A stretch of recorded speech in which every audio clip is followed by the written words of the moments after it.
Welcome to my new video. आज इस video में हम देखेंगे कि बेसिक आईटी लेवल के जो क्वेश्चंस होते हैं जो कि इंटरव्यू में पूछे जाते हैं और उसकी ट्रबल शूटिंग किस तरह से की जाती है। तो सबसे पहले स्टार्ट करते हैं। जो हमारा पहला क्वेश्चन ज़्यादातर पूछा जाता है वो पूछा जाता है कि वीपीएन क्या होता है। तो वीपीएन ऑब्वियसली है कि आपको पता होगा कि वर्चुअल प्राइवेट नेटवर्क होता है। इसमें वर्चुअल प्राइवेट नेटवर्क का बेसिकली ये फंडा होता है कि ये एक सिक्योर मीडियम प्रोवाइड कराता है। अगर आप किसी रिमोट एरिया में बैठे हैं और अपनी कंपनी के सर्वर पे लॉगिन करना चाहते हैं, चाहे आपका पर्सनल नेटवर्क कैसा भी हो, तो वीपीएन एक प्रोटेक्टेड सिक्योरिटी प्रोवाइड करता है आपके बीच और आपके कंपनी के सर्वर के बीच। सपोज करो कि आप 100 आपके आपकी कंपनी से 100 यूजर कनेक्टेड हैं किसी भी लोकेशन से, तो वो एक वीपीएन के थ्रू कनेक्टेड होंगे जो कि इंश्योर करेगा कि आपका जो कनेक्शन कुछ भी हो, आपका अपना पर्सनल कनेक्शन कुछ भी हो, को आप कोई भी नेटवर्क से कनेक्टेड हो, लेकिन वीपीएन जो है आपको एक सिक्योर ऑप्शन देता ही देता है। इसके बाद आपसे ज़्यादातर पूछा जाता है कि विंडो रजिस्ट्री क्या होती है। विंडो रजिस्ट्री बेसिकली एक डेटाबेस होता है। डेटाबेस मतलब ये हुआ कि अगर आपका ऑपरेटिंग सिस्टम में आपने कोई एप्लीकेशन इंस्टॉल किया है तो उसमें और आपने उसको परचेज किया है, तो उसकी जो परचेज की जो लाइसेंस की जो इन्फॉर्मेशन होगी वो उस रजिस्ट्री में इंस्टॉल्ड होगी। और इसके अलावा इसमें आपकी विंडोज़ की जितनी भी सेटिंग्स होती हैं और उसकी वैल्यू सब जो है आपके विंडो के रजिस्ट्री में स्टोर होता है। नेक्स्ट क्वेश्चन जो पूछा जाता है वो होता है आउटलुक के रिलेटेड। जो बेसिक क्वेश्चन है, ओएसटी फाइल और पीएसटी फाइल में डिफरेंस क्या है बेसिकली।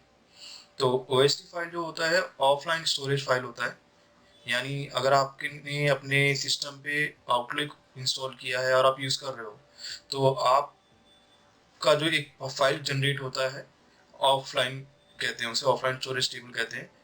और सपोज करो कि आपका प्रोफाइल लोड नहीं हो रहा, मतलब आपने आउटलुक ओपन किया वो लोड नहीं हो रहा, तो आप ऐसा कर सकते हैं कि उस ओएसटी फाइल को आप वहाँ से डिलीट कर सकते हैं या रीनेम कर सकते हैं, तो आपका प्रोफाइल जो है बेसिकली लोड हो जाता है।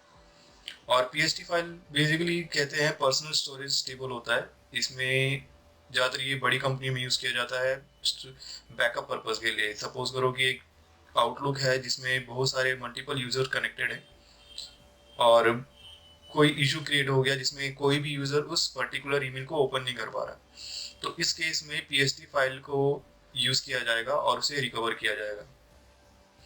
आउटलुक में ही एक नेक्स्ट क्वेश्चन पूछा जाता है कि डिस्ट्रीब्यूशन लिस्ट होता क्या है आउटलुक में।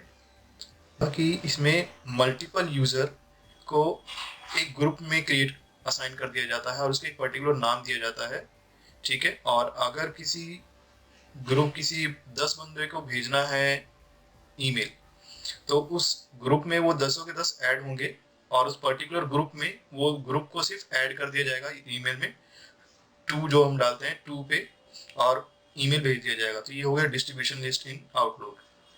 इसके बाद बोला जाता है कि शेयर्ड मेल बॉक्स होता क्या है। अगला क्वेश्चन जो बेसिकली पूछा जाता है आउटलुक से रिलेटेड वो होता है shared mailbox. Shared mailbox एक बेसिकली इनबॉक्स होता है जो कि मल्टीपल यूजर को दिया जाता है। एक ही ईमेल होता है जो कि मल्टीपल यूजर के साथ शेयर किया जाता है और उस ईमेल के थ्रू 100+ जितने भी यूजर होते हैं मैसेज सेंड कर सकते हैं, ईमेल सेंड कर सकते हैं और रिसीव भी कर सकते हैं। सपोज करो कि आपने एयरटेल का एक ईमेल आईडी दिया हुआ airtelcustomercare@airtel.com, तो इस ईमेल का जो होगा, जो सपोर्ट कर रहा होगा, जो 100 यूजर सपोर्ट कर रहे होंगे, तो वो 100 यूजर जो मेल करेंगे कस्टमर को वो इसके थ्रू करेंगे। देखते हैं, पूछा जाता है कि स्काइप क्या होता है। स्काइप बिजनेस के पर्पस पे यूज़ किया जाता है बड़ी बड़ी कंपनियों में, जैसे कि अगर कोई कस्टमर सपोर्ट जो है या फिर आईटी सपोर्ट है क्लाइंट से इंटरेक्ट करता है तो वो स्काइप के थ्रू करता है। और अब देखते हैं सर्विस नाउ क्या होता है। सर्विस नाउ एक टिकटिंग टूल है बेसिकली।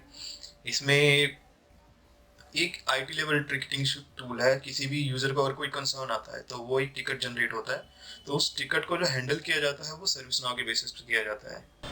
एक क्वेश्चन जैसे पूछा गया कि आपने अपना सिस्टम ओपन किया, आपको कोई फाइल ओपन करनी है एक्सेल में, लेकिन आपने उसे ओपन किया तो वो ओपन नहीं हो रहा, वो रिस्पॉन्ड करना बंद कर रहा है, तो उस केस में मैं आपको अपनी स्क्रीन पे बताता हूँ कि क्या करना होगा, ठीक है।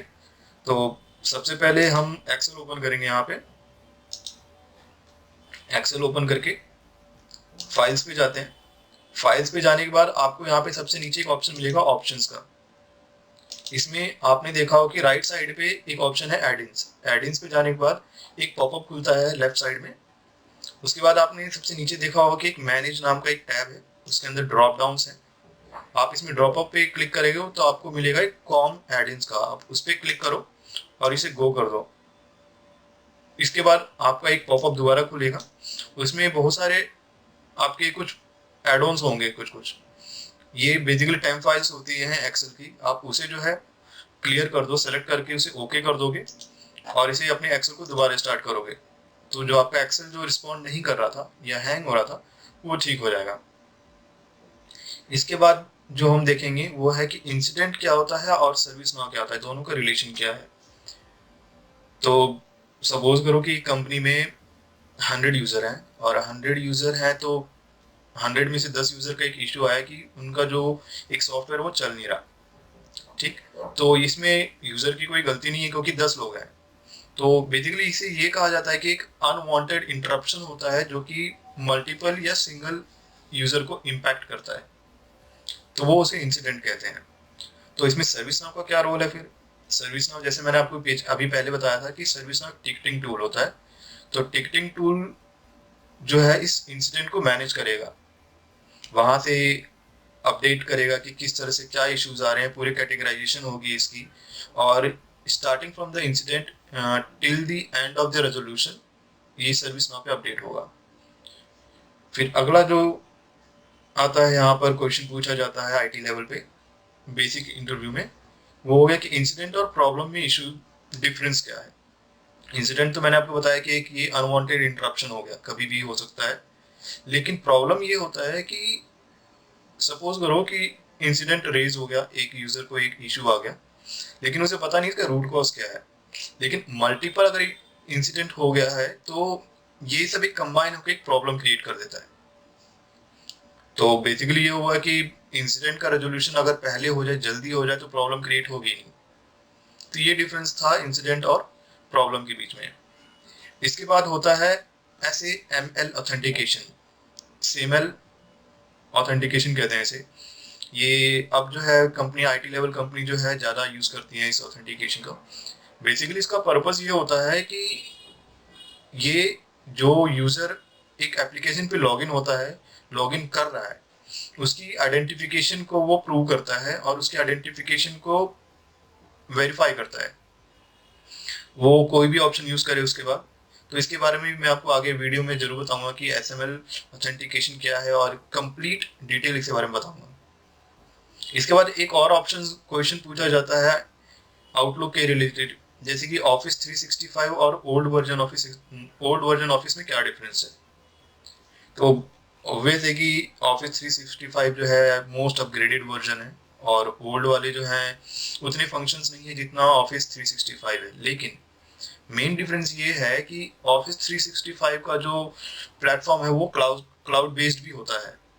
ठीक है, लेकिन जो पुराने वाले जो वो सारे इंस्टॉल्ड बेस पे हैं। वो आप अगर बात करें 2010 की बात करें, 2016 की बात करें और 2007 की ऑफिस की बात करें, तो ये सब जो है एप्लीकेशन बेस्ड है।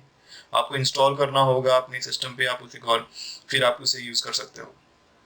तो मेजर डिफरेंस यही था कि ऑफिस 365 जो है क्लाउड बेस्ड होता है और सिक्योरिटी और ज़्यादा है इसमें ऑफिस 365 में as compare to old versions. फिर अगला क्वेश्चन जो पूछा जाता है आउटलुक के रिलेटेड वो होता है कि आपका आउटलुक मेल रिसीव और सेंड कैसे करता है, क्या प्रोसेस यूज करता है। तो इसके दो प्रोटोकॉल्स होते हैं, इसे कहते हैं SMTP प्रोटोकॉल होता है, सिंपल मेल ट्रांसमिट प्रोटोकॉल कहते हैं इसे। ठीक है, इसमें दो प्रोटोकॉल और कैटेगराइज्ड होता है, एक IMAP होता है, एक POP3 होता है। IMAP जो होता है बेसिकली आपके ये एक्सचेंज सर्वर पे होता है और ये आपके मैसेज को रिसीव करता है बेसिकली। ठीक है, और POP3 जो होता है ये आपकी मैसेज को सेंड करता है। जैसे कि आप अगर दोनों में से कोई भी, सपोज करो कि IMAP आपका कॉन्फ़िगर नहीं है तो आपका जो है मैसेज जो है आएगा नहीं। लेकिन अगर आप अपने आउटलुक पे कुछ काम कर रहे हो तो वो जाएगा जरूर क्योंकि POP3 आपका सही है। तो IMAP और POP3 जो है आपका यूज किया जाता है प्रोटोकॉल सेंड और रिसीव करने के लिए। अगला क्वेश्चन जो पूछा जाता है बेसिक कंप्यूटर से रिलेटेड, विंडोज से रिलेटेड, कि आईपी कॉन्फ़िग कमांड क्या होता है। आईपी कॉन्फ़िग आप सीएमडी में आप रन करो तो उसमें आपको ये पता चलेगा कि आपके कंप्यूटर की नेटवर्क आईडी क्या है, मतलब आईपी क्या है, और आपका कंप्यूटर का इंफॉर्मेशन क्या है इसमें, और नेटवर्क का जो सबनेट मास्क है, ये सब आपका जो है आईपी कॉन्फ़िग से पता चल जाता है। और नेक्स्ट क्वेश्चन जो पूछा जाता है वो है पिंग कमांड क्या होता है। पिंग कमांड बेसिकली नॉर्मल एक कनेक्टिविटी चेक करता है। आप पिंग डालकर, सपोज करो आपने पिंग डाला, जैसे मैं आपको यहाँ पे अपनी स्क्रीन पे बता देता हूँ। जैसे ये मैंने अपना ओपन किया है सीएमडी, तो आपने यहाँ पे पिंग ओपन किया, पिंग टाइप किया, पिंग टाइप करके मैंने डाला www.google.com। तो यहाँ पे ये बता रहा है कि आपकी कनेक्टिविटी परफेक्ट है, क्या टाइम लॉस हो रहा है, कितने पैकेट्स रिसीव हो रहे हैं, कितना पैकेट इसमें गेन हो रहा है। तो यहाँ पर देख रहे हैं आप कि आपको यहाँ पे 0 पैकेट लॉस हो रहा है, यानी कनेक्टिविटी परफेक्ट है। बेसिकली इसका मेन पर्पस ये है कि आपकी कनेक्टिविटी बताता है कि चल रहा है नहीं चल रहा। तो आप यहाँ पे कोई भी आईपी डालकर आप चेक कर सकते हैं। और सपोज करें कि दो कंप्यूटर के बीच में चेक करना है कि दोनों कंप्यूटर कनेक्टेड है नहीं है, तो उसमें आप जो है यहाँ पे आप उसकी आईपी डाल सकते हैं और उसे पिंग कर सकते हैं, तो आपको पता चल जाएगा कि कनेक्टेड है नहीं है।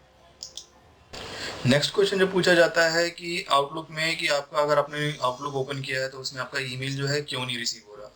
तो उसके कुछ कारण होते हैं जो मैं आपको बताता हूँ। सबसे पहले आपको चेक करना हो कि स्पैम फोल्डर आपका फुल तो नहीं हो गया, आप उसे वहाँ से डिलीट करें। ईमेल आपको पूरा चेक करना है कि आपकी फ़ोन ये आउटलुक का जो स्टोरेज है वो आपका, मतलब आउटलुक का एक पर्टिकुलर स्टोरेज असाइन किया जाता है, तो आप उसे चेक करें कि वो कंप्लीट फुली ऑक्यूपाइड तो नहीं है, तो आप वहाँ उसे डिलीट कर सकते हैं। इसके बाद आप चेक कर सकते हैं कि सॉर्टिंग आपका जो है ओल्ड टू न्यू नहीं है। अगर ओल्ड टू न्यू है तो आप उसे न्यू टू ओल्ड करें, तो आपको सारे नए ईमेल आपको दिखने स्टार्ट हो जाएंगे।